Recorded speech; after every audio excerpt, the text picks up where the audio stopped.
All right, everybody, welcome to Political Football here on the Matty Ice Media Network. I got Scott and Cleve with me. I'm Dave. We're here to talk about all the Week 4 action, and I got all sorts of craziness. I got Cleve here in his Jets hat and his sunglasses inside. What's up, Corey? I was actually channeling my inner Mike Tomlin on the sideline with the blue blockers on the entire game. Oh, you're gonna take 10 days to come to the decision you should have made way earlier? They paid Mitch. They paid him. There you That's go. the only reason they paid the guy. Well, they're going to keep paying him now, even though he's on the bench. Scott, how are you? Good. I'm happy to be here. Okay, good. How are you, Dave? Well, I'm furious, to be honest. I'm pretty damn mad. About what? About the suck ass Lions. Man, What about it? you couldn't have asked for a better. That was fight. I gave you guys a lot of shit sometimes, but I always said that team has fight, man. That team had fight. Cleve, let me ask you. That lines was crazy. Yes. Let me ask you a question, Cleve. If you put up 45 points in an NFL game against a team coached by Pete Carroll and quarterbacked by Geno Smith, should you win? No. You saw my text to you. Geno Smith had a game. Guy's got a chip on his shoulder. He was awesome. Yeah, he was awesome. He's Geno Smith. Russell Wilson has sucked for a couple years. So what's funny about that, Scott? So on there's a fantasy football analyst who works for Roto World, part of NBC. His name is Denny Carter, at CD Carter on Twitter. Great follow, hilarious.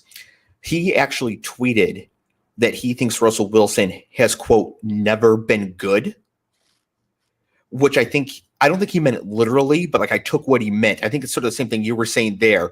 On their own podcast, he tried to make the same point to his co-host, and they basically just wrote him off. Like, that's ridiculous. He might be struggling now, but of course he was good. I'm not so sure that Russell Wilson has ever been that great. Cleve, do you think Russell Wilson was ever that great and he's fallen off, or was he being covered for?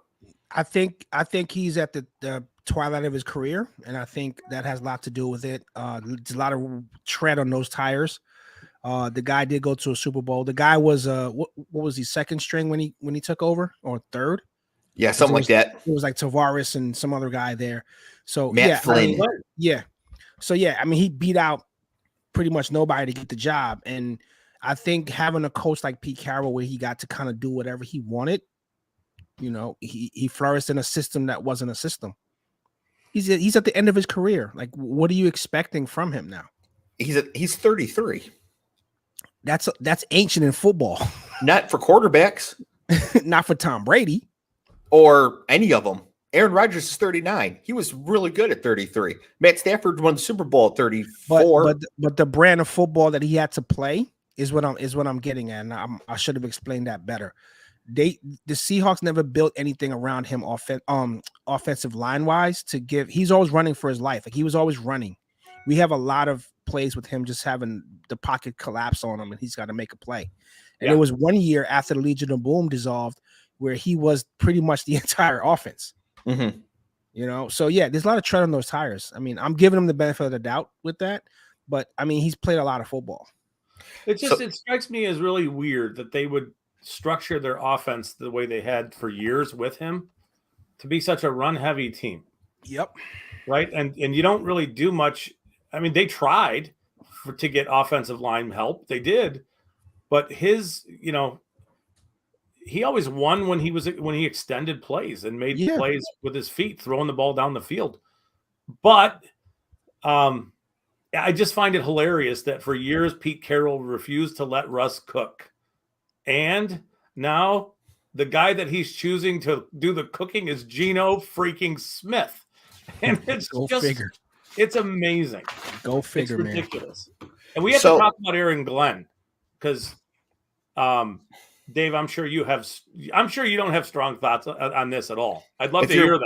If you're watching on YouTube, live or on replay, you can see my name for this episode is Fire Aaron Glenn in all caps. Because please tell me you don't believe that. Of course I believe that. Oh my God. Wait a minute, is that my Aaron Glenn from the Jets? Yes. Yeah. Back in the day? Yes. Yeah. So here's the thing.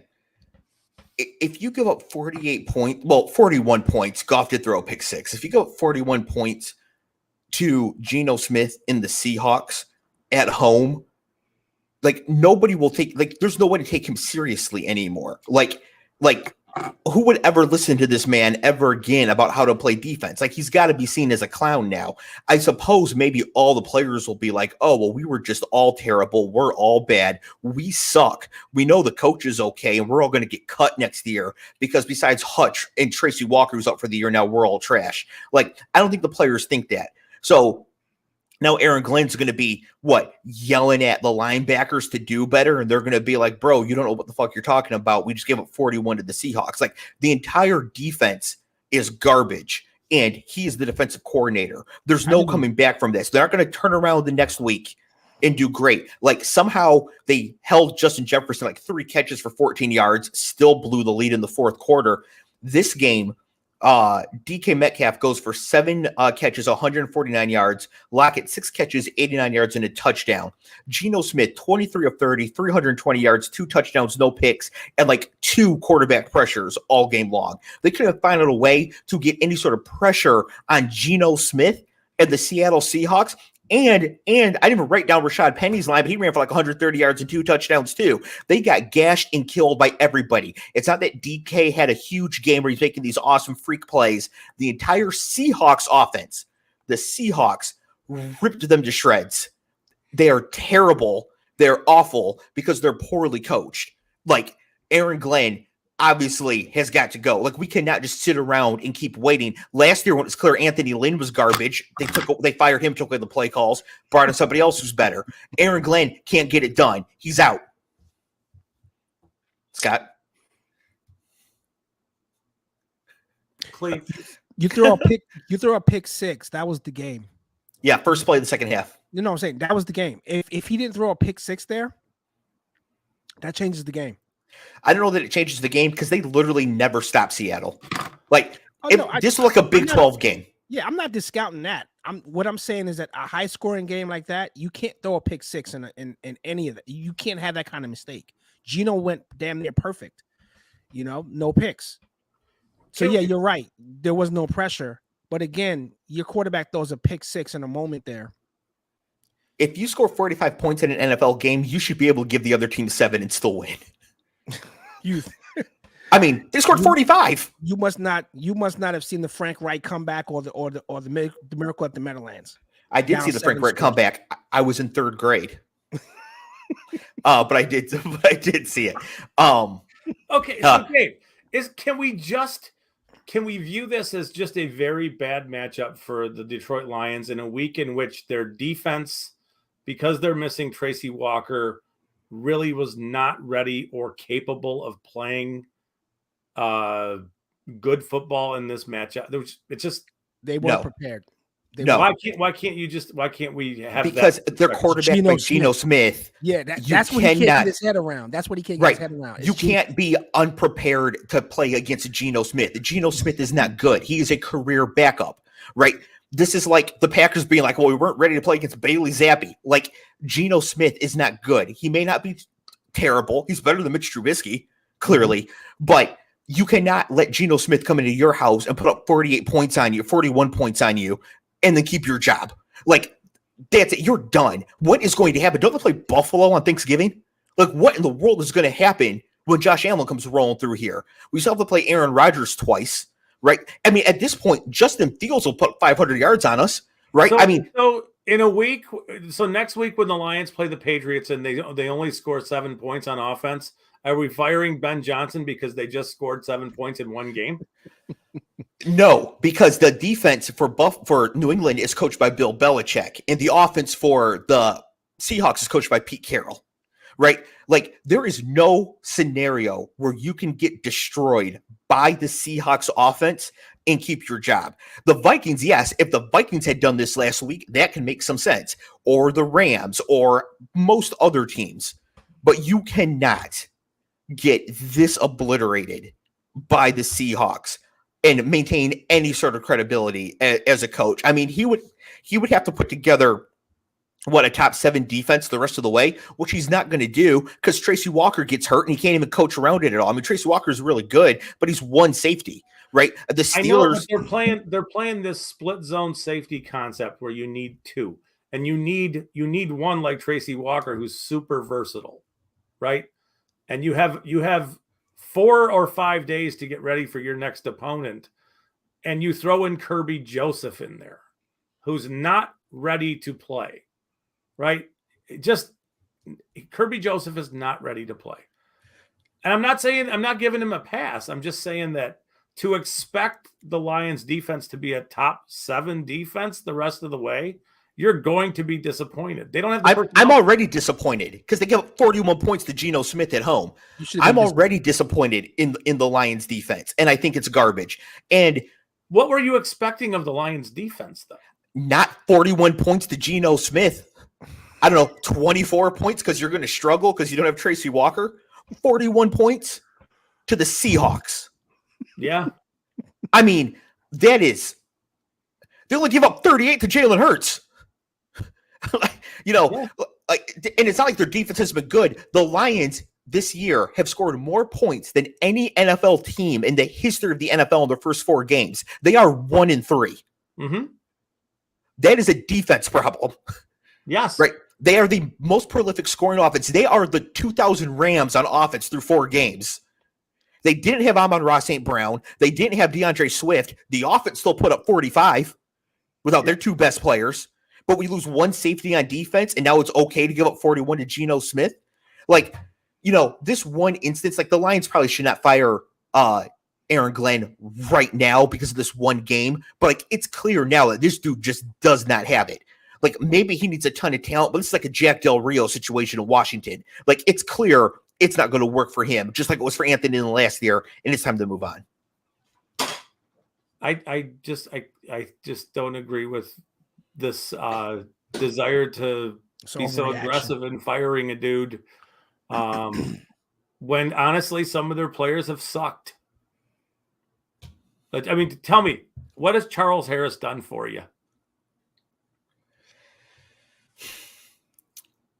I'm not absolving the players in this particular situation as well, but the coaches also put players in the best position to win. The coaches also coach up the players to play better. Aaron Glenn was also a defensive back himself, right?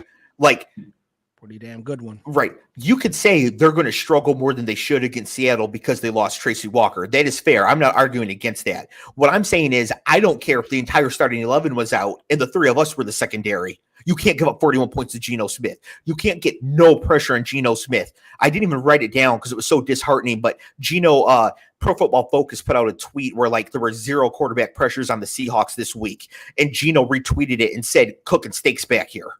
Wow. I mean, that's part of the problem is that Aaron Glenn knew that the traditional ways of getting pressure was not happening. So they needed to blitz and bring everybody. But the problem is when you do that, you leave everybody in the back end in man coverage. They're not capable of playing that way. They're just not. No, I understand. I don't think they're capable of playing very well, and I hold the defensive coordinator responsible for them not being capable of playing good defense.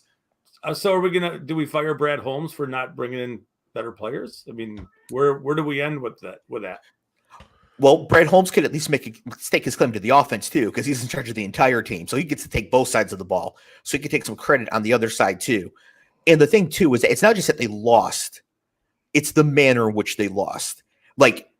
The Seahawks should not be able to do this to anybody, not even Houston. The Chargers didn't do this to Houston, right? And Austin Eckler got 3 touchdowns, but they scored 27 or 34 points or something normal. You know what I mean? The Steelers don't have TJ Watt. They lost Minkah Fitzpatrick. The Jets still only got 24. They get paid to play, man. They're professional athletes. They get paid to play. Any given Sunday, people can lose, bro. And they can lose bad. We've seen teams. Yeah, the Lions, it was a really bad defensive performance. There's no other way to put it. Yeah. No one's discounting that. Yeah, and if at the end of the year it turns out it was an absolute outlier and they've been perfectly average the rest of the way, well, then maybe. But what are the chances? I don't think it's reasonable to think that they're going to be perfectly average on defense. I don't think it is either because the defensive coordinator sucks. Game film went out to all the teams, so they're watching game film on you guys. Right. Even if it's this defensive coordinator cannot overcome the shortcomings of the team, then he's still the wrong defensive coordinator for the position. Now, as far as like the more macro, I agree with that for sure. Right. Yeah. Now, as far as like the more macro, well, who could they bring in and that sort of thing? Like it's Fire Aaron Glenn is my name today is more like the Russ has never been good. It's not literal. It's the vibe that it gives. Right. Like, no, it's probably a desperate move to fire the guy after week 4. I mean, Matt Rule still has a job, but this does not portend good things. Like this dude's not winning defensive coordinator of the year in 2026 for the Lions, right? He's going to be a special assistant at Alabama breaking down game film. I mean, we don't know. What we kind of do know is that they need to play better pretty much everywhere. But so there are a couple of things that confuse me. I don't know why they're lining up Aiden Hutchinson so much in a 3-point stance and just kind of burying him inside. I don't totally get it. He's on the record for telling everybody he likes to play out of a 2-point stance. He likes to play a little wider. I mean, is this a limited personnel thing? I don't know. Charles Harris has sucked. His pass rush win rate is like 8% in that range. That seems pretty bad. It's bad. Where Hutchinson's is like 20%, and it's actually pretty high for a rookie pass rusher who's probably seeing a little more double teams than not, because Charles Harris is just not doing anything really at all, you know. And then, I mean, the best player on their defense is their 6th round linebacker. He's a freaking linebacker. Like, they don't impact the game that much. Okudah's been really good, like a little reclamation project coming back from injury, but it's just they've had to be so aggressive with their front 7 because they can't get pressure on the quarterbacks. I mean, I would tell you that if they didn't do that, and if they weren't aggressive, you and I would be screaming about, hey, can we throw a blitz in? Can we mix in a blitz in somewhere here or there? It's just they seem to get stuck in the idea that they needed to blitz every down. And Seattle caught them. They did. Multiple times. Yes. Yeah. And it was just god awful. So it was a terrible performance. It was. Yeah. So anyways, you asked me how I'm doing. That's how I'm doing. Not particularly good. So yeah, Seahawks 48, Lions 45. Goff throws a pick 6. Only last note on this game here: TJ Hawkinson finally shows up. 8 catches, 179 yards, and 2 touchdowns. Nice for a top, for the 8th overall pick to do that. Sure couldn't use Ed Oliver on this team. You think? Man, yeah. Okay. Yeah. Well, but that guy's fired, right? That wasn't Brad Holmes that made that draft pick. That's the last guy. That's Bob Quinn and okay. He's gone. Yeah. All right. Going back to last Thursday, we have another more macro thing to talk about. Dolphins 15 at the Bengals 27. Clev, Tua got his 2nd concussion in 4 days. It's insane that he came back in the game on Sunday. It's insane that he played on Thursday. And the doctor that let Tua come back to the game on Sunday has been scapegoated. I mean, fired for doing that. And Tua already ruled out for week 5. So, Cleve, how bad must this concussion be to be ruled out on Sunday, on Tuesday? Well, there's a couple things here. So, I mean, the 3 of us have seen enough football to know that wasn't a back injury or a neck injury. We've seen enough of that in our lives. So he was concussed. To clear protocols in 3 days, I don't care who cleared him. The eye test is the eye test. Like, hey, you know what? You cleared this, but we're just going to take a precaution not to play you because it just looks bad. I used to box, and when a guy falls down with gloves on, he gets knocked down, you can't see because his hands are wrapped. But when someone spazzes like that, when you see guys in boxing, they do this and they twitch and stuff. It's your brain is hitting against your head. Like it's shuffling around in there. As much shit as I gave Tua for not being a tough guy or he's not always available, I think they did him an incredible disservice, right? Even if he wanted to play, just like when RG3 was tootsie rolling back to the huddle and Shanahan played him, I'm like, this guy's leg is shot. Like, he's done. His knee is shot. Yeah. You know, like, you see things on the field, like, it doesn't look right. Right. I didn't even finish the game. You just told me, I knew that the Bengals won, but I didn't know about what score, because I couldn't, after watching it, I'm like, come on, I think I'm done for the night. I just really couldn't watch that because it was scary. The guy was, if you're his family members, if you're his teammates, thank God those two linemen were like, were telling people on Sunday, hey, bring him to the sideline. He's not good. He should have never came back out. And I hope it comes out with this doctor that he was told to fudge the records, or he was pressured or something, because I don't think it's just him going rogue and say, yeah, he's good. No, I think it goes way up the chain on that. And it's absolutely disgusting, bro. Disgusting. Yeah, I thought it was just absolutely atrocious what happened here. Scott, what were your thoughts on the whole concussion situation? The same stuff. It was crazy to watch. I mean, those injuries are always brutal. What is it called? The fencing pose? Is that what it's referred to? Yeah, where he's throwing up the gang signs. Yeah, and it's just like, you guys know who Chris Nowinski is? Yeah, I know the name. So, like, the concussion expert dude from I want to say it's I've lost my mind on where he's from, but he's like he was part of the CTE stuff that went on a few years ago, and he tweeted before the game that if they put Tua on the field, they're just asking for just awful things. And I did see that. Yes. Yeah. So it's like, if somebody else with some sense of awareness of a concussion issues can be prescient enough to know this ahead of time, it's kind of a problem for the NFL not to. It's just the most egregious thing that people aren't talking about is the fact that he flew back that night. He got on an airplane, pressurized cabin with a fucking head injury, and flew back to wherever. Like, seriously, spend the night in the hospital, whatever it is. I mean, you're good for it. You have the money to do that. But to get on a plane a few hours after, come on, man. Like, this Bush League shit. Bush League. Hopefully it changes the approach. Like, I mean, injuries suck, right? But these kind of injuries, these life-altering things, maybe the NFL takes this as the opportunity. I doubt it, because it's the NFL, but it's but I mean, I would hope there would be some changes as to their policies. Yeah, Goodell didn't even speak. No statement from the league office unless I missed something.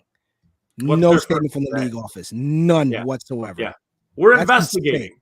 That's insane. Yeah. And he was at the game. He was at the game. It was ugly. Yeah, there's been talk about, so I don't know the concussion protocol. I just sort of assumed it made sense, which is my fault. But apparently, like, if you can explain the symptoms due to something else, you can just say it's the something else. So maybe Tua did also hurt his back, and they were like, oh, he could have stumbled because he also hurt his back. He's good. Where instead it should be like, oh, he has a concussion, so he's not good no matter what. The eye test, man. Like, yeah. Like, Dave, if we're hanging out and we had a couple of drinks and you're stumbling around to go home, I'm like, Dave, you probably had a little bit too much. Let me take you, get you in an Uber or whatever it is. I'm not going to let you drive because my eye test. No, Cleve, I'm good. No, you're not good. You're stumbling around. Like, you're not good. Right. I'm not gonna put someone in. It's week 4. Yeah. It's not a playoff game or the Super Bowl. It's week 4. You kidding? So the injury that he so-called had to his back, the play before he was concussed 2 weeks ago, makes me wonder, was he concussed even then? So would this be 3? I was gonna go there later, Scott, with this, but I know a play when he got whipped around, right? Yep. Yeah. And they're saying he kind of fell backwards and he got rolled, whatever. Yep. And he laid there like something was up. You know what I mean? It's like, I wonder if he was concussed then and he just played through it. And then obviously the one where he stumbles around, we know is a head injury for sure. It's just, I mean, this kind of stuff makes it hard to, like, if you're explaining it to people who aren't fans of the NFL, why you would watch that, it's hard to justify it. Right. It just is. It's just ugly. Right. Because you can say we were talking to folks from overseas. By the way, game in London we're talking about next. Our listener in the UK is back. So hello to them. They're trying to explain to other folks across the pond, like, yes, the NFL, there are violent injuries that happen. Everybody knows that going in. And so the league, the players, everybody focuses on safety as much as they can and take care of everybody. The part that's hard is when they're like, yeah, this dude was clearly concussed. We put him back in the game that started him Thursday night, and now he's writhing around on the ground, throwing up gang signs, being stretchered off. That's the part that's hard to explain. Like, why you just hold him out of the game then if he had a concussion? It is hard to explain. Also, their backup's not even bad. I mean, Teddy Bridgewater is better than Geno Smith. This is what I'm saying. Like, it's week 4. Oh my gosh, here we go. It's week 4, man. There was no reason for him to play that game. It's week 4. Right. Week 4. And you're harming yourself going forward because now you don't have him later in the season. Every player, every ex-player that I saw interviewed or was had a mic in front of them showed you how every other player actually showed you how to beat the concussion protocol.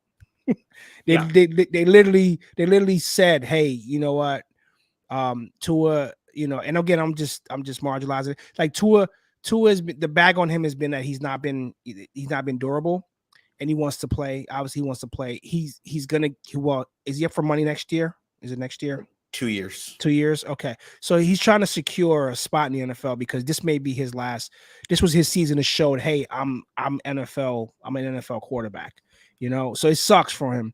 And I hope that later on when he's 45, he's looking back and like, man, I actually got on TV and said it was my back, it was my neck, it wasn't. You know, come on, man. We saw what we saw. We knew what we saw. Yeah, so the last for me on this is the doctor who was in the doctor who Will Smith played in the movie, the CTE movie. I don't know his name. I should know his name. Yeah, pretty much is out there telling Tua that he should retire. Wow. That the injuries are, I mean, that the concussions are too soon, and that it's just, you know, at this point in time, there's too much risk. No matter how much time they give him away from you know, how much time they get away from this injury last Thursday. You know, I don't know. The last player I could think of was it Mel Hodge that walked away from, he had some concussions. Then Troy Aikman was another one. Where Troy Aikman doesn't remember Chris a Super Bowl. Borland from the Chris Borland, that's the linebacker from Wisconsin. Yeah, and honestly, I think Andrew Luck left the NFL for reasons very similar, along a similar track to the concussion issue, maybe medication issues. I mean, it goes to show you on the other side of that coin. I need to rephrase that. Sorry, go ahead. Yeah, the Peyton Mannings of the world, even Brett Favre's, like these guys that played so long, Iron Man, like know that they've had concussions. Oh God, you know, they've had concussions. Please do not try to give Brett Favre legal defense now. Oh no. I separate the football player from the scumbag. There's a lot of scumbag there. I didn't mean to say that Andrew Luck had medication issues. What I meant to say was the injuries piled up so much on him that he knew that his quality of life was going to be reduced. Yeah.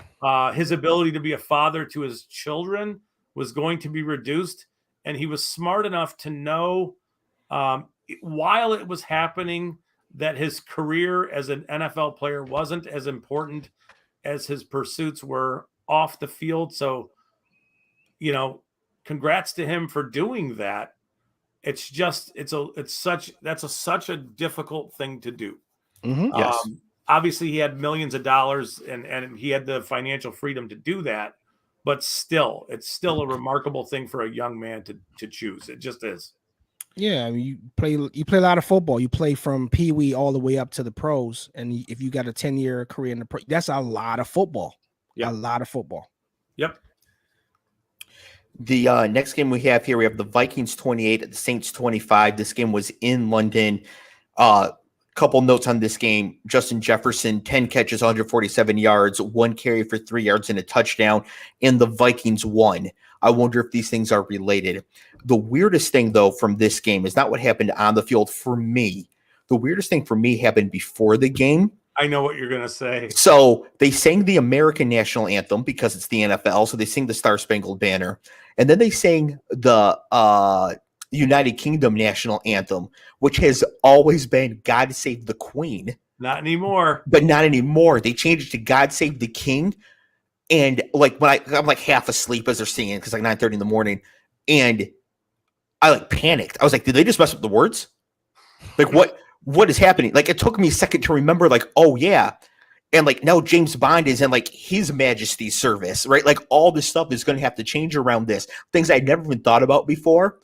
Also, like because the Queen had always been there for so long, like it felt like, of course, the song is about her. Felt really strange having a song about King Charles. Like this dude don't get a song. You know what I mean? I don't think any of them should get any. Well, you know what I mean, but like in general, it's just like, what have you done? You know what I mean? Like you ain't nobody. Yeah. But yeah, the God Save the King. Also, get a different national anthem. That's weird. I mean, the whole monarchy is weird, but like basically praying for the safety of like the most protected and opulent person in the country. I do not think that we as United States citizens should be talking about what other countries should be doing in any way, shape, or form ever, at this point at all. Sorry. We're not in a position to be doing this. Well, we're in a slight position to be doing it in some cases. For one thing, the monarchy is weakened. It is now, their monarchy is no weaker than our nation. So there's that. But secondly, the Star Spangled Banner is racist and not good. But if our national anthem was God Save Jeff Bezos, I'd rather have the Star Spangled Banner. Right? Like, like, can we sing about, like, have a song about the country? You know what I mean? Like, not like everybody's national anthem should just be "Oh Canada." That song is awesome. It really is cool. But I mean, it speaks to what I think. The concept of England, like, for a long time, it was about the king and the queen or whatever it was. It's just, we're in modern times and they've obviously moved away from that, but it's still, Dave, it was bizarre to hear that. It really was like, huh? It was jarring. She did die. Yeah. Disclosure: I've never watched an overseas NFL game in my entire life. Oh, you should watch the ones in Mexico. That's not overseas, but you should watch the ones in Mexico. Those are lit. Yeah. Yes, they are. Yeah. I've never love the NFL down there. Nice. Yep. Last thing in this game. So, Cleve, you did not watch this game. Did you see how it ended? Was it on a kick? It was the Saints missed the field goal to tie it. They double doinked it. It rattled? Yeah, but off the post, off the crossbar, and back out. Double doinked it for the loss. It was like a hockey puck, just crank it off the crossbar, then the post. Like the old Jordan commercial, off the rafters, off the window. Yep. I was 4 when that commercial came out. Why are you giving it? You're not even old. What the hell? No, that's what I'm saying. I'm just letting you guys know that you guys are old farts. So yeah, double doink to end the game on a 61-yard attempt. Do you know how mad I would be if I had a 61-yarder to tie the game and I double doinked it for the miss? If you made one from 65 off the crossbar. Yeah, one of the English commentators though said that should be worth points. Like if you hit the crossbar, it should be worth even more. I was like, oh, that's not the worst idea I've ever heard in my life. Maybe all right, that will be one of the new Pro Bowl skills that they're going to deploy. Who knows? We could bet on it, which is super cool. Oh, I cannot wait to bet on all these Pro Bowl skills. This is going to be crazy. You tell me, like, if they play a flag football game, it would be the most electric thing ever. It would. Yeah. As long as they don't play it on sand. Because of the New England running back? Because of Robert Edwards, yeah. Yes. Yeah. So let's not do that. Cleve, Jets 24 at the Steelers 20. Zach Wilson comes back from injury, looks like absolute puke garbage in the first half, settles down, plays a lot better in the second half. What'd you think of your boy Zach? I mean, he played good. He played great when he needed to. We needed scores, and we needed him to play great. I'm still not sold on him, obviously, but he gets a pass because he didn't have a camp, and he's missed 4 weeks of football, 3 weeks of football. So it was expected. When Kenny Pickett got in and started doing his thing, I was getting nervous. But then, of course, him being a rookie, flinging it, stinging it, whatever he had to do, felt good at the end there. Scott, Kenny Pickett comes in the game in the second half, goes 10 of 13 for 120 yards, no touchdowns, 3 interceptions. 2 of the picks were tipped off of the receiver's hands. The third was a Hail Mary at the end of the game. Yeah. So it's the one to Claypool, especially Claypool should have just caught. He really that was like little boy shit from Chase Claypool. He's like 6'5", 230. Like this is like people on the freeway and the sports cars driving too slow. Yes. Like Chase, if you don't want to use that body to win these 50-50 balls, I will take it. I won't be 6'5", 230, look like Thor, go out here and make these catches if you don't want to. All right. Get it together. Yeah. But do you think that Mike Tomlin's decision to start Mitch Trubisky when they had 10 days, because they played Thursday the week before, they had 10 days to get Pickett ready to start. They don't. They have Trubisky ready to go. They have to pull Trubisky anyways, because obviously, do you think that decision cost them this game? Maybe. I don't know. Maybe they have been getting Kenny Pickett ready. I don't know what their practice structure looks like. He played well when he got in there. I don't. It's not like he threw glaringly awful picks. He did have a couple rushing touchdowns. I mean, it was his first time in a meaningful game, like in the NFL. Yeah. So I said, he wasn't terrible. And again, a rookie trying to make something happen. Like you said, like you guys said, Claypool dropped. The Hail Mary was a 50-50 ball. Right. So but he showed sparks, and that's what they needed, because Mitch ain't it. Mitch is not it. No. Mitch is not it. We've seen it has not been for a while. Yeah. That was a bizarre off-season decision they made. No clue. It just was. No clue. Yeah. And it felt like, and then drafting Pickett, maybe this is great that, Trubisky played himself to the bench and kind of forced their hand in some ways. And now they're going to commit and be all in going forward. Yeah. For Pickett, maybe that's a good thing. I didn't love Pickett coming out, so maybe I'm the wrong person to talk about him so much, but I thought he played okay. I did, Yeah.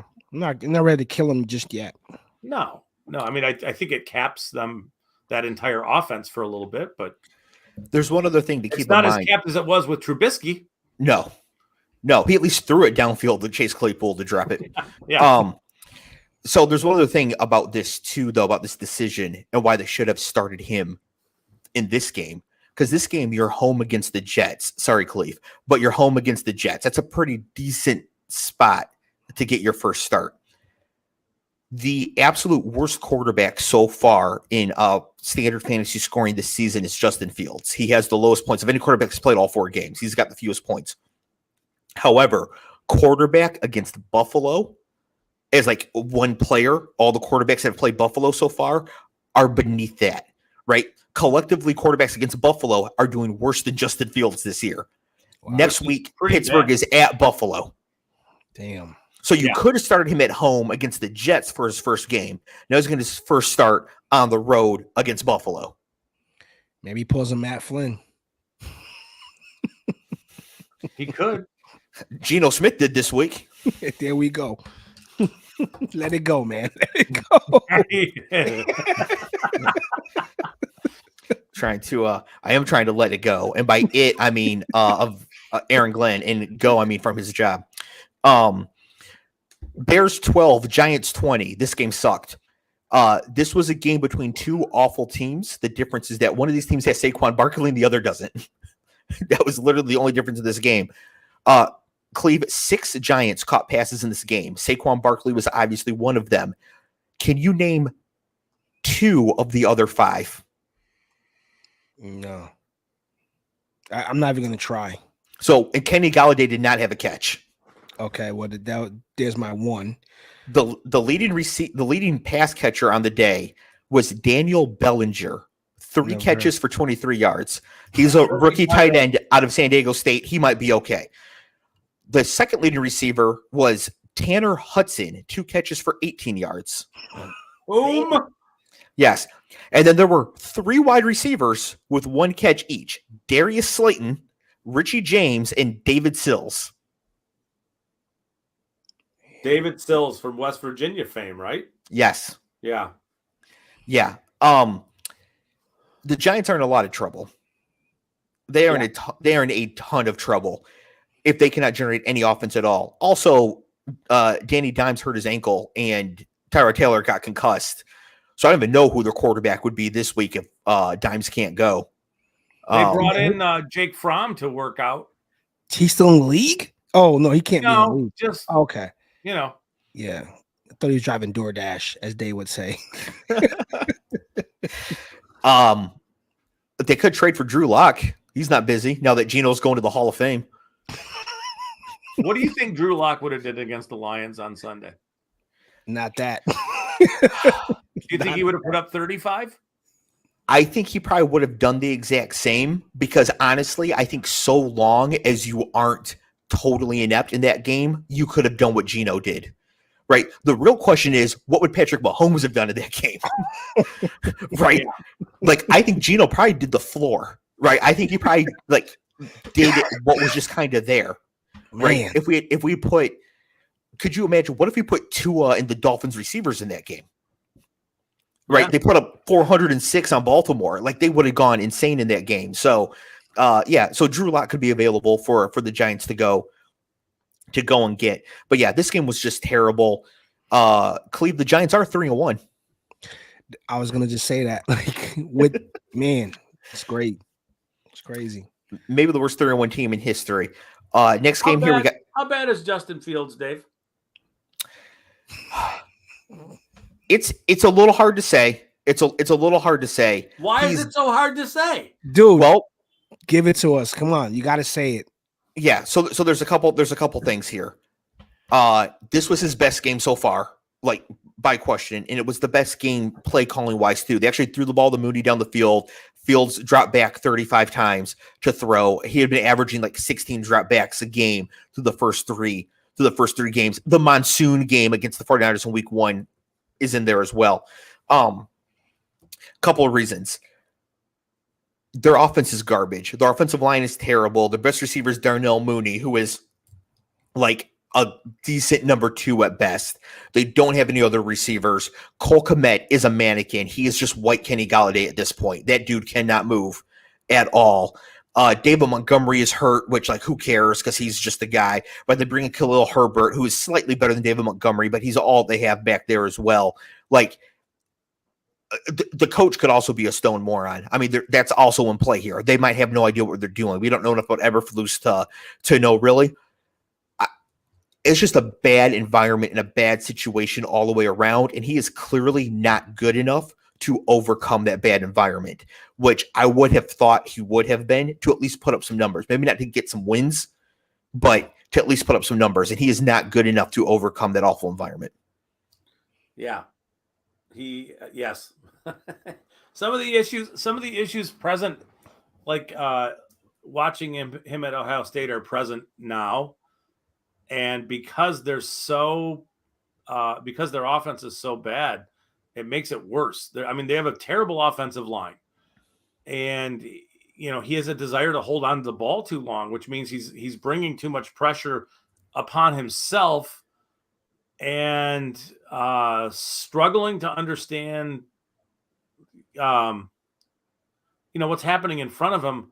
To the point where they talked about in camp how they needed to bring players in motion to give him to let him quickly be able to decipher whether the defense is in zone or man coverage. And it's like, okay, if that's where we are with a quarterback who's played for a while, that he doesn't know what the defense is in unless you quickly show him by motioning a couple things. One, you're in trouble with that quarterback, and 2, defenses are really going to be able to confuse him. And yeah, that's obvious.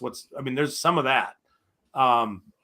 So with him, it's like if they don't fix that offensive line and get him some help, it's not going to work. Yeah, they could be the worst team in the league this year pretty easily, especially now that Seattle stole a game in Detroit. Like, they really could end up with the They first don't have overall that pick. first round pick this year either, right? The Giants have that. I thought the Giants had it this year. Did they give them 2 firsts to move up? I thought they gave them the first in 2021 and then the first in 2022. I'd have to look. I think the Bears have their own 2023 first, but I wouldn't swear to it. The Eagles have the Saints first round pick. That's going to be fun for them.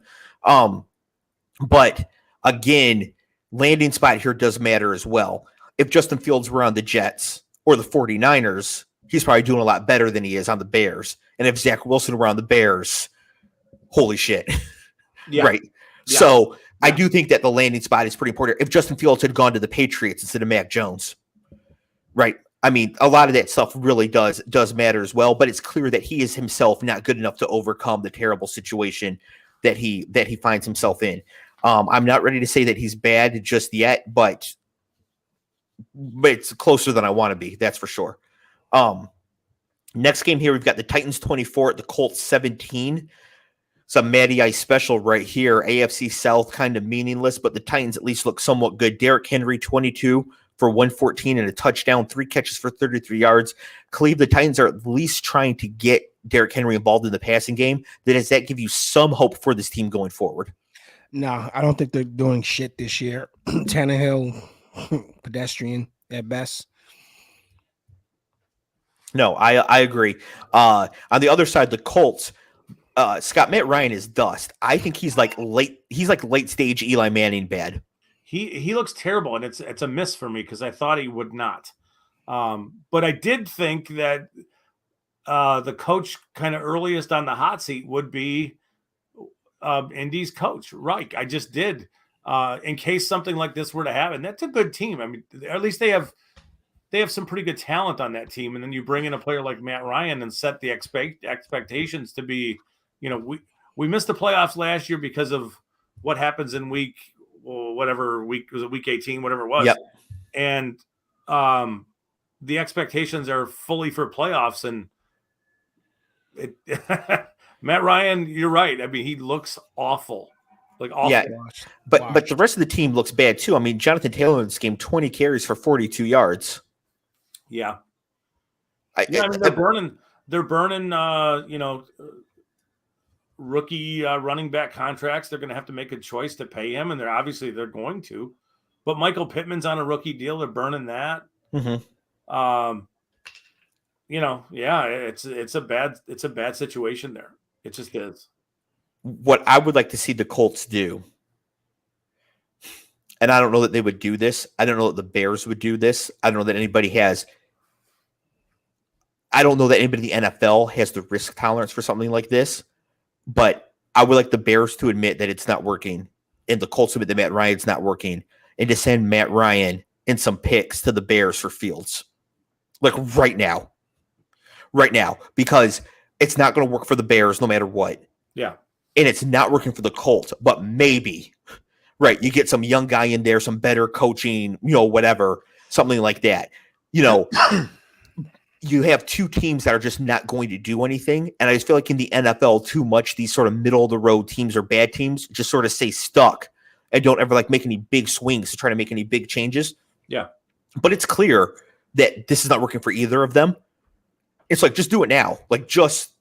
And because Fields is on the rookie deal, you can still get a good package for him, including Matt Ryan. Yeah. Right. Because the Bears need it because their second leading receiver is Velus Jones, who is 48 years old. So and a rookie. Yeah, and a rookie. Byron Pringle went on IR, and I was like, oh my God, the receiver core is decimated. But you should never think about Byron Pringle.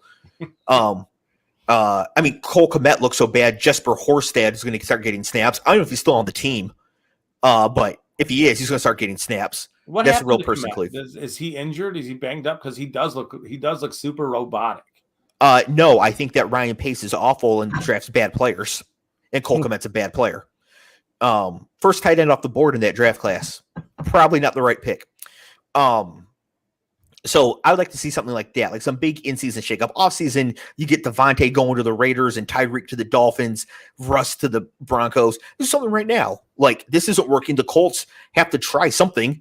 Their team's good enough and their division is bad enough. They should try something. They're going to just watch Jacksonville win the division.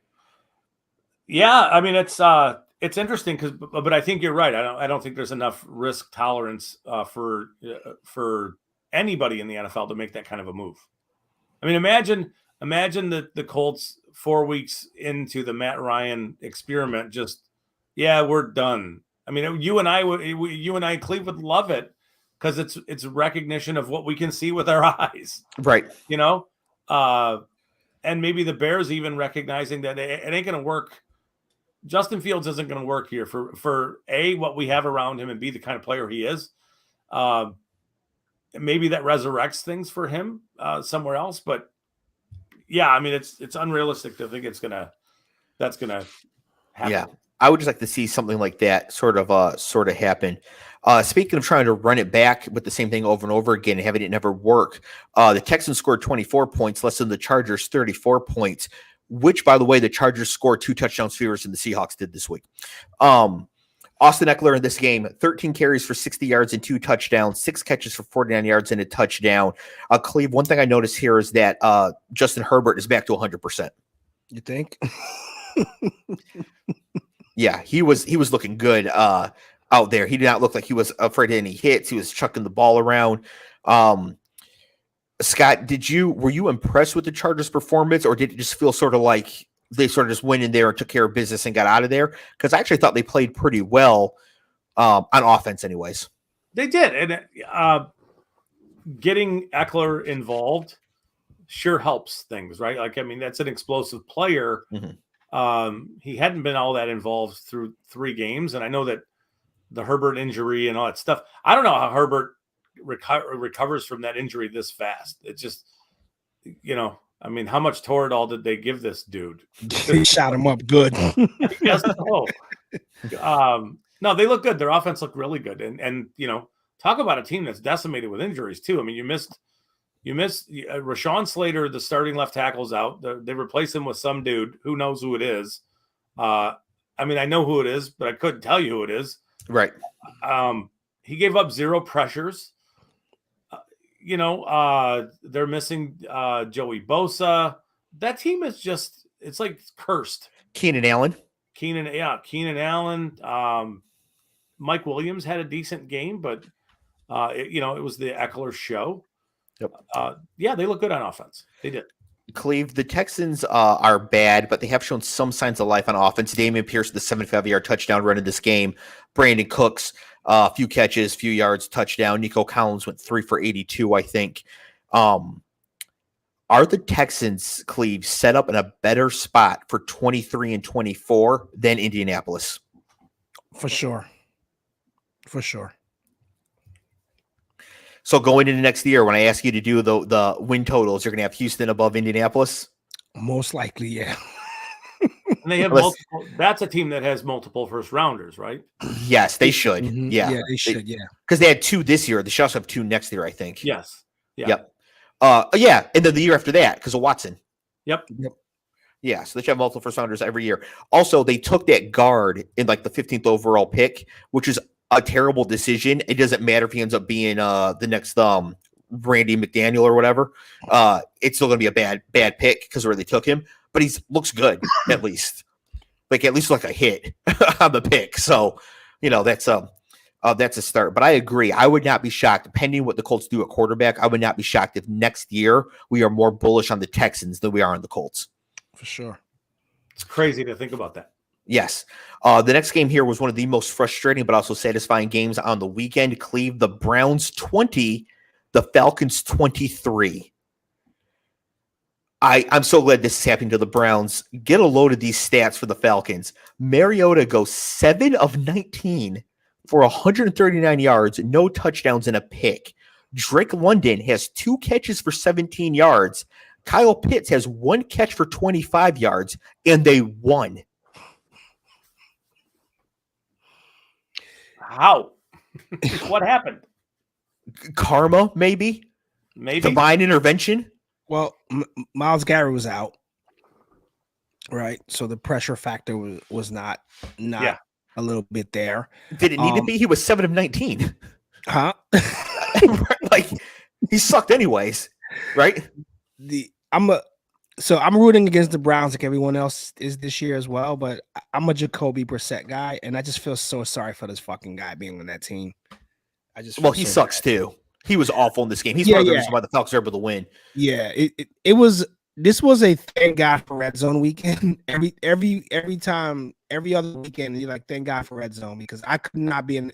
That was an in market game for me. Oh my God, probably couldn't watch that.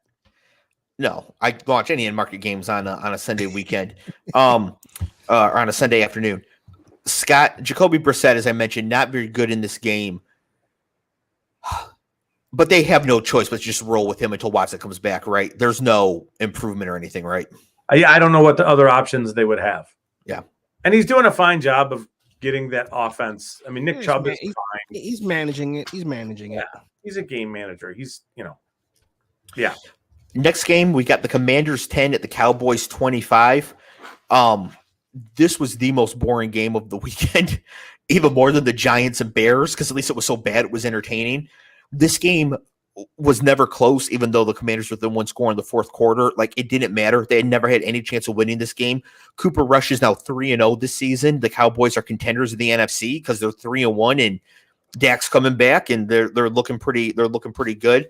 CD Lamb 6 catches for 97 yards and a touchdown. Clev, anything on this game? Nope. Scott. Thank God it was red. Thank God it was the red. Jerseys the Commanders wore were horrific. That's all. That's all I You don't got. like you hit the black and yellow. They were like the lines over. It was bizarre. Framing the names on the jerseys with the yellow line like that, terrible look. Yeah. Like if the Steelers decided they wanted to come up with some awful throwback and to do a really shitty job of it, that's what they would have come out with. It's bad. Yeah. No, it was. Yeah. It was terrible. Next game, Jaguars 21, the Eagles 29. Close game, closer yet, Cleve, because the Jags are up 14-0 to start this game. Yeah. And the Eagles had to claw and fight their way back. Really bad weather here. Rain and wind left over from Ian. Worse than we had here in the DMV for sure. However, Cleve, Trevor Lawrence lost how many fumbles in this game? Was it 2? 4. Wow. And he threw a pick. Wow. So, I'm sure the weather had something to do with that, but Jalen Hurts didn't fumble 4 times, but I'm sure the weather had something to do with that, but still, yeah. Call him Trevor Dimes. 5 turnovers, 4 fumbles. Got his game check. Yeah. His game check. Yeah. Scott, the only formation note I noted here for the Jaguars is that with Zay Jones out, they moved Christian Kirk outside. Yeah. Which even stone dead Cliff Kingsbury knew last year to keep Christian Kirk in the slot. Yep. Like you play him in the slot. Yes. You don't play him outside. He can't do anything. You play him in the slot. Yes. He needs the 2-way go. Yes. You can bring in any scrub off the street to run 9 routes on the outside, hit their wind sprints if you need. You keep Christian Kirk in the slot. Yes. Why is it so hard? I don't know. I mean, who else? They have Marvin Jones. They have people. I don't know. I don't know why teams do this stuff at times, like the outsmarting of themselves kind of thing. Like, what are you thinking? Yeah, just. And that's a smart group down there. They're not. I mean, they're smart football people. At least Doug Peterson is. This is one of those things where, as I'm watching this game, I'm like, what in the world are they like? Maybe it's fancy play syndrome. Like maybe they thought they saw something on tape, but they could. Yeah. But like Christian Kirk plays in the slot, and that's it. Do not move him around. You're messing with my money. Also, you're going to have a chance to win. Play him in the slot where he belongs. Eagles, only undefeated team left in the league, still looking really good. Jalen Hurts is that dude. They came back. A.J. Brown, 5 for 95. Miles Sanders with a couple touchdowns in this game. They're just a good, complete, all-around team. Cleve, have you still not bet the Eagles to win the NFC? Nope. Not yet. All right. Well, I'll send you a photo of my winnings offline.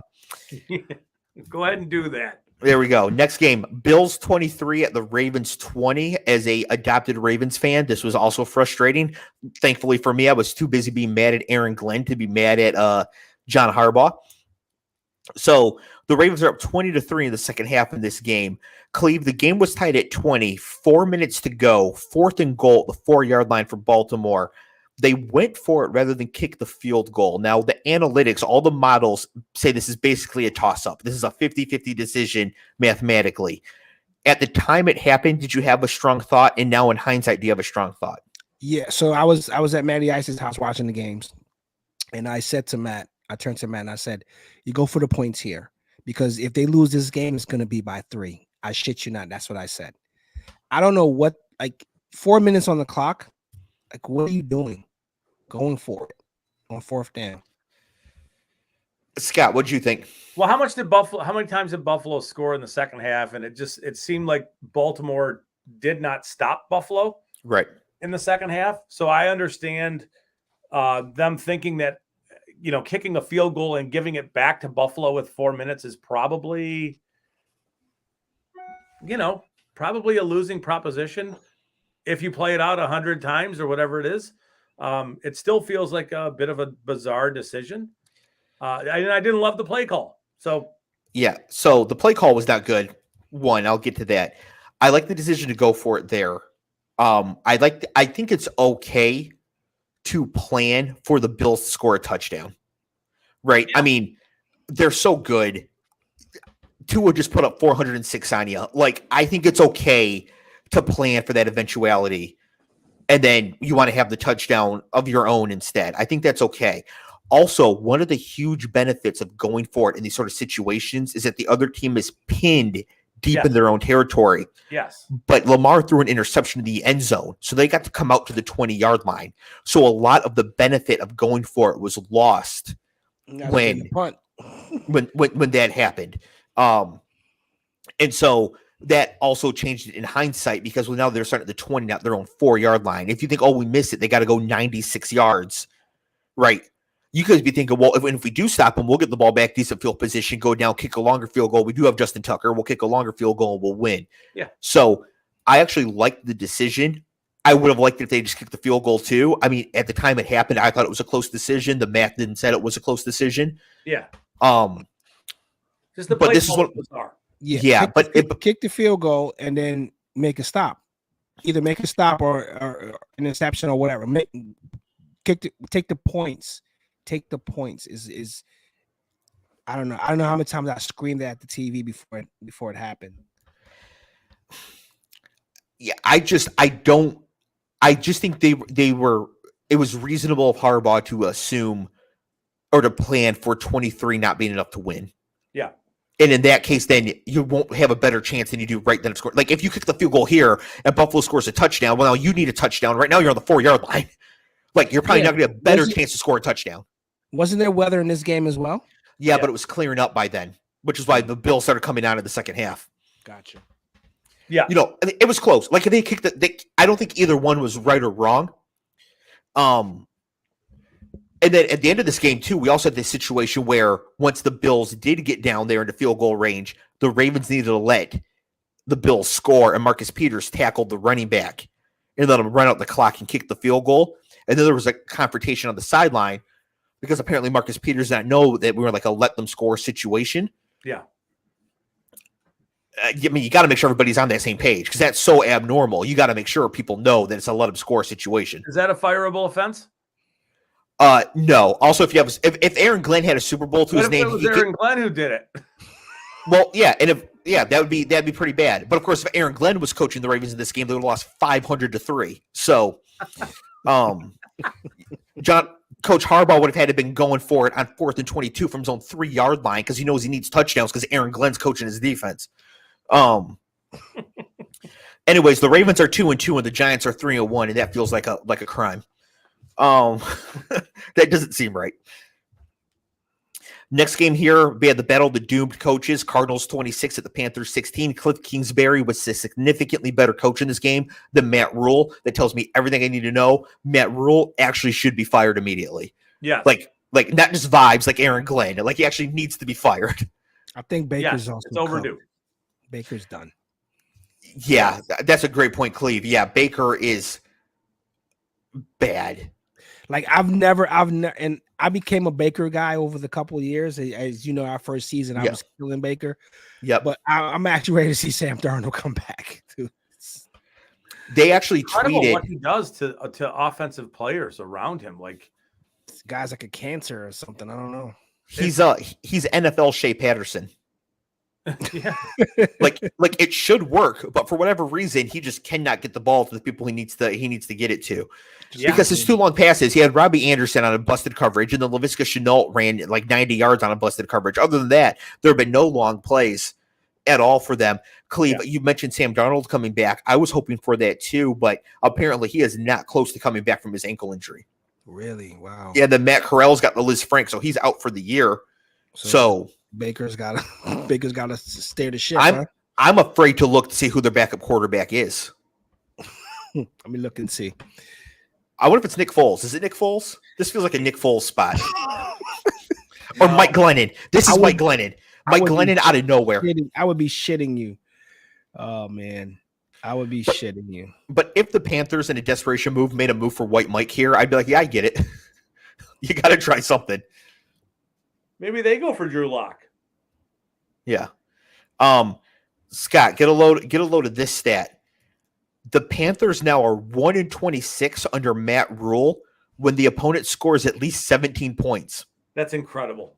That's it. 17 points. Oh, their backup is PJ Walker. They should be playing PJ Walker. They should be playing PJ Walker. Yeah, that's the AAFL MVP right there. Play him. Yeah. Yeah, absolutely. No, Baker, I really wanted Baker to go there and kind of make a splash, but it ain't gonna happen. So what's the record when giving up 17 points? 1 and what? The Panthers are 1-26 under Matt Rule when the opponent scores at least 17 points. That is damn. That's it. 17. Crazy. Like if you get 17 points, you will beat the Panthers. And he has a job today? Damn. Man. Yeah, that's really bad. So here's my solution for the Panthers. Okay, you bring back Cam Newton and you put Baker on his shoulders. So Cam does the running and Baker does the throwing, because maybe when Baker's up that high, he actually not get all his passes swatted down and he could see more of the field, because he's like 5'11", but he plays like he's 5'4". Would that count as one player or two? Well, I mean, how does that work? I mean, they're playing Rashard Higgins and Terrace Marshall at wide receiver. Just take them off the field. You can count as 2 players. They're not doing nothing anyways. Right. And then they could call trick plays where like Cam's scrambling with Baker on his shoulders, and then they they come apart like Decepticons into 2 separate people, and they keep running down the field or something. It'd be more entertaining than how they're playing now. Anyways, the Panthers are garbage. The Cardinals won a game. Congratulations. You beat a garbage team. I was not impressed by them. Kyler threw a pick 6. He was fighting with Cliff Kingsbury on the sideline.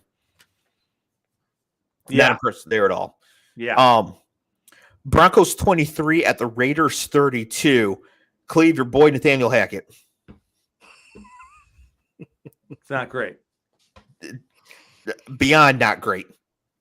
You know what, man? I don't know how. I guess, like I said, he interviewed well, right? Is that the word on the street? He was able to talk himself into one of 32 jobs on the planet, and he got it. And obviously, he's in over his head. Yes.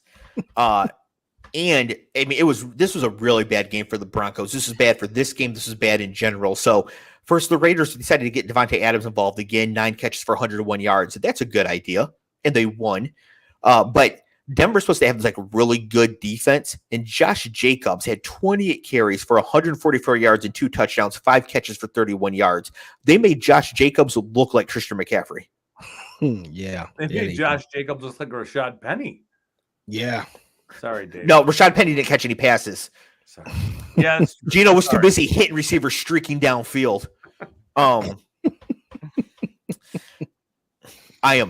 am fit to be tied. I am so mad about this. And then also for the Broncos, promising young running back Javonte Williams tore his ACL. He is out for the season. Such a brutal injury. It is. So now they are stuck with Melvin Gordon, Mike Boone, and Cleve. They brought in somebody today from New Orleans. They brought in Latavius Murray. Wow. Wow. Yeah. And Yeah. he's been around forever. Cleve, I feel like if Latavius Murray can still get carries in the league, you probably could too, and you should just like show up and try out. It's insane, bro. How these guys just keep coming off the couch. Hey, 1 year Vinny was carving up a turkey or whatever, and then he got off the couch after like 5 years out the league. Yeah, wasn't he like 7 years older than Russ is now at that point? Anyways, so yeah, I can't even say this was a good win for the Raiders. They at least won to get to 1-3 because it would have been a nightmare scenario if they had lost this game at home. God. Yeah. So that sort of stems the bleeding a little bit for them, but this was just all around really bad for the Broncos, and this could come off the tracks pretty quick. I'm kind of rooting for it, to be honest. I made a Motel 6 joke to Matt. I said they kept the light on in New England for you because they're gonna get you on a plane coming right back. Lights on for you, brother. Come on back. Man, if McDaniels were to get fired this year, which he won't, but if he were, where would he end up going? He's going College, back to New England. New England or college? Yeah. How about Kansas City? Because I think Mahomes and Bieniemy are done with each other. Mahomes ain't going nowhere. Yeah, they seem to be done with each other. Yeah. Yeah. I could see something like that working out. Next game here, speaking of New England, we got the Patriots 24, the Packers 27 in overtime. Again, this is a game where the Packers won, but it didn't make me feel any better about them. So the story in this game, of course, Mac Jones is out with an ankle injury. So Brian Hoyer gets the start, is immediately concussed. I mean, like on the third play, is gone. So I believe 5th round rookie Bailey Zappi out of Western Kentucky comes into the game. And honestly, looked kind of like Mac Jones. Yeah. I couldn't really tell much of a difference between them. He understood the assignment. Yeah, he played perfectly okay. He did have one fumble, but Rashawn Gary did hit him at full speed and land on top of him. So, welcome to the NFL. I can see that happening. The Packers, though, should have crushed New England in this spot. The fact they had to go to overtime and got stopped once in overtime and had to get the ball back and then go get the game-winning field goal is really bad for them. And, Scott, that Rodgers pick 6 was terrible. Yes. And to me, it's like I'm not sure if Aaron Rodgers is even remotely invested in anything that's happening there right now. Like, it is just like, He's just going through the motions. It seems like it. Yeah. Yeah. I mean, it really he looks like understanding that they have no chance. That's the way I'm viewing, like, the way Aaron Rodgers is playing right now. It's just, hey, kick the can down the road and run the string on this thing, and I'm done. There's no way he cannot have the balls to think that team is going to challenge to win the Super Bowl, right? Can he possibly think that?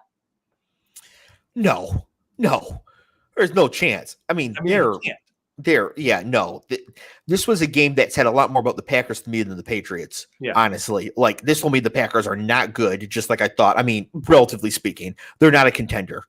I'd much rather be Dallas. I'd rather be Dallas with Cooper Rush than the Packers right now. Yeah. Yep. Next game here, we got the Sunday night game. Chiefs at Bucks. Cleve, this game was never close. The Bucks fumbled the opening kickoff. The Chiefs scored immediately, and that was that. Mahomes had a great game. Travis Kelce, 9 for 92 and 1. Cleve, are you ready to join me on the Buccaneers are frauds train? Tom's obviously got some problems going on right now. Yeah. I think he was checked out in that game because all the news hit the shit today. He played all right. Played better than I would have. Yeah, and for listeners who don't know, the news that hit today is that apparently both he and Giselle have hired divorce attorneys. Which means she probably hired first because you think he'd want to wait till after the season. So that's a bizarre story. Do you think she did the Tony Soprano thing where she went around to every single divorce attorney in the area so that they were all had a conflict of interest so Tom couldn't get one? Maybe. I mean, she seems like, no, I don't know her, but she seems pretty intense. So who knows? Damn, who knows? Bro. This is happening in the middle of their fucking season, bro. Like, this is brutal. This is an interesting situation too. This is not football related. I mean, tangentially, but Tom Brady is rich, handsome, well liked, and a little crazy. This could go any direction. Yes, I mean, he could end up with Kim Kardashian or Marjorie Taylor Greene. I mean, this could go anyway. I didn't expect you to say her name. You know what I mean? Like, I have no idea. It's political football, right? I have no idea where this is going to end up in this situation. And Sarah Palin. There, yeah, you heard it here first. Whoa! Wow. No, she likes Glenn Rice. Yeah. So. Is that allegedly? I don't think it's allegedly. I think that's out there. Been confirmed. I think that's out there. Go blue. So as far as this game goes, yeah, Chiefs, great win, good bounce back spot after losing to Indy to come back and beat the Bucs, in a big game. Of course, everybody in Tampa's fired up. They just had the hurricane in there. Chiefs are like, we don't care.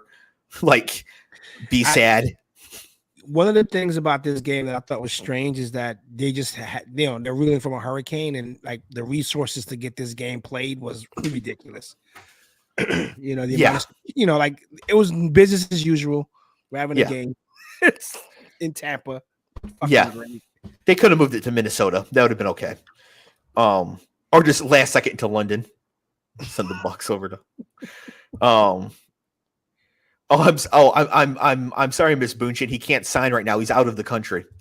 All right. Last game here. We have the Monday night game played last night. The Rams 9 at the 49ers 24.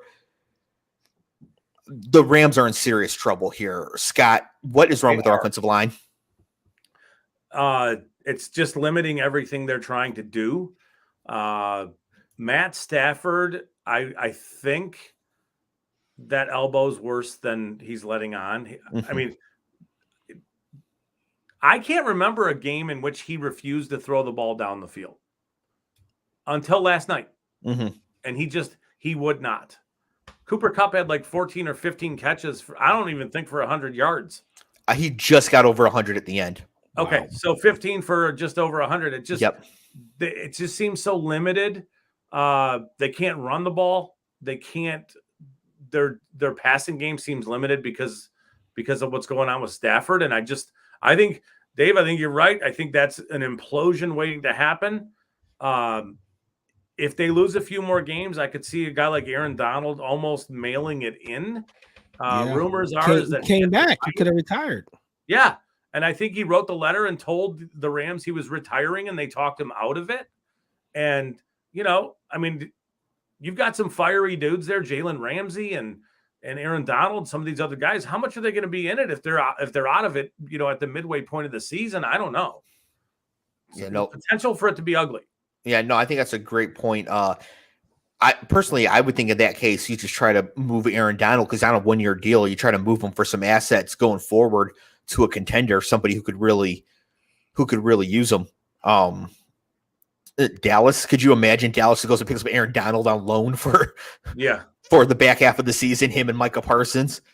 I would bet that Donald would retire before any of that nonsense would happen. Like, you don't think he would go to a contender? He is not you're going to tell me what I'm doing. I'm in control of my destiny. I didn't want to come back this year. I don't want to play anymore. You're not trading me. I'm retiring. I'm done. I'd love it if he just retired midseason. I'd like if he did it mid-game.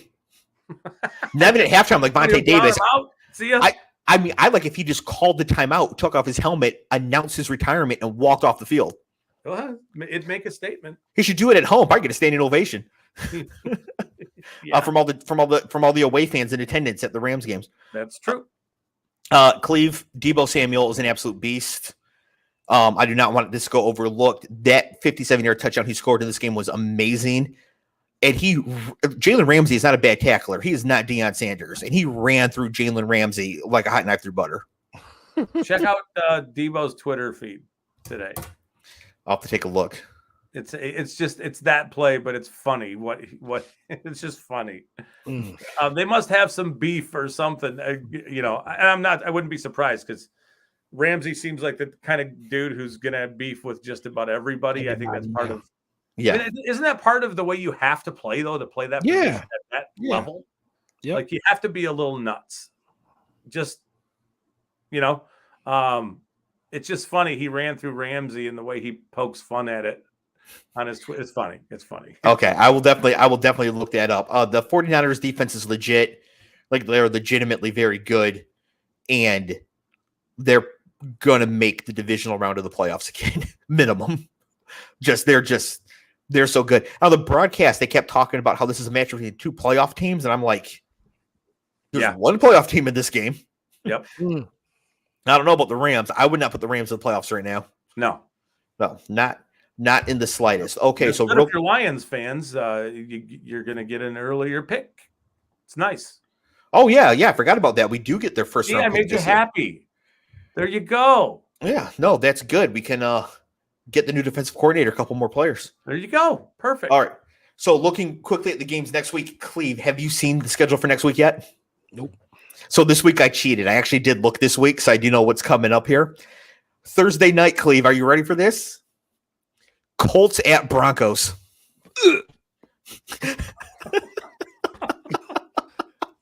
Man. Can we stop putting Nathaniel Hackett on primetime? Man, they thought it was going to work. They really did. Yes, then we got another London game, Giants at Packers. Ugh. So could the United Kingdom see sending that game there as an act of war? Like not getting up early for that bullshit, bro. No way. Yeah. That's. I mean, I'll be up for it because I'll have lineups going for it, showdown and whatnot. But that'll be a good one too because the Giants have all these random wide receivers. Like, is David Sills going to fall in the end zone? You could win $10,000.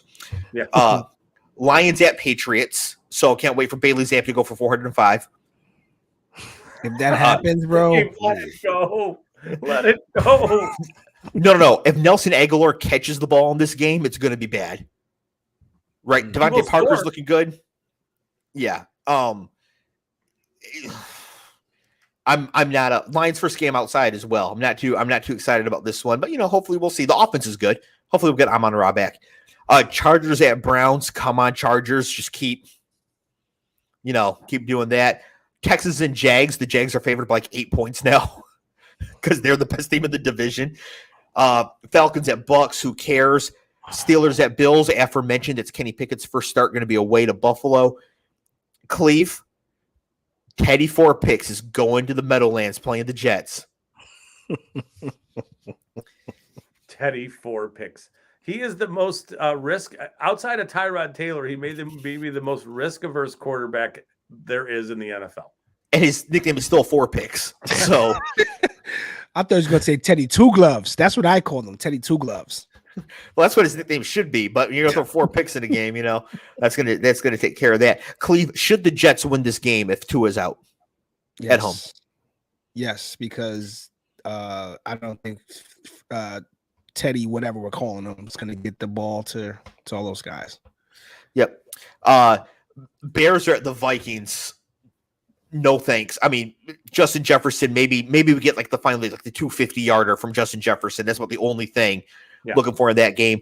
The Titans are here at the Commanders. Cleve, you want to go? No. Should we go on StubHub, get tickets? Titans at Commanders. It's only 20 miles away, Cleve. Yeah, but then our money's going to be used in some kind of Ponzi scheme or some bullshit. Yeah, don't want to fund the Dan Snyder criminal enterprise, allegedly. Seahawks at Saints. Hey, I bet Geno Smith doesn't go into their dome and put up 500 yards and 48 points.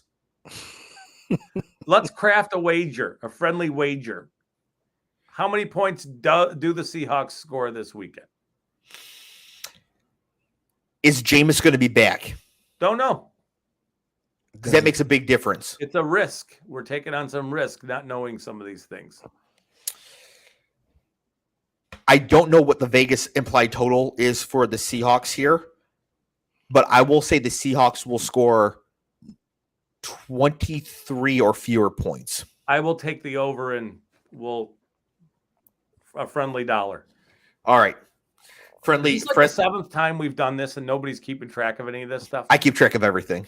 Okay. I owe you $6 right now? You owe me slightly more than that, but I do? that's okay. Yeah, you owe me. Well, not yet. Not until Eli walks in the Hall of Fame on the first ballot. Then you'll owe me slightly more. But right now, it's like $6 friendly dollars. What did we bet on Eli? I don't remember. We bet entry into the college football league the year after. We did? We did on air. So, wow, I have no recall of this, Senator. Are you Tua? Do you have a concussion? I have, yes. In my history, I have no idea I made this bet with you. You guys should really take advantage of me more often. That's a terrible bet I made. I've made some pretty bad ones to him too, man. Trust me. Last year, Clev bet made the Lions win more games than Clemson. So that's a win. It was a bridge. It was a bridge no one talked me off of. And Clemson only won like 8 games, and it wasn't even close. 49ers at Panthers. Jesus Christ. Moving along. There are 3 games in the afternoon window on Sunday. They are 49ers at Panthers, Cooper Rush at the Rams, and Eagles at Cardinals. Wow. So at least we can see Jalen Hurts and A.J. Brown and Devontae Smith probably going off on Arizona and their terrible secondary. Yeah. So that'll at least be fun to watch. But, man, 9 games in the early window, a London game, but only 3 in the afternoon. Hang on. Just put Chargers Browns in the afternoon window, even though it's in Cleveland. Just start at 4 o'clock local time and put it in the afternoon window for the Chargers. Unbelievable scheduling. Absolutely terrible. Sunday night game's fire. Sunday night game is going to be good. This is going to be appointment viewing. Bengals at Ravens. Yes. That's going to be a good one because that could be Burrow's coming around. Yeah, that could be Chase and Higgins and then Lamar and Andrews. That could be going back and forth. That could be a really good one. Clev would go to that one too. That's only like 35 miles away. That's the one to go to. Yeah. Monday night Raiders at Chiefs. RIP Raiders. Yeah.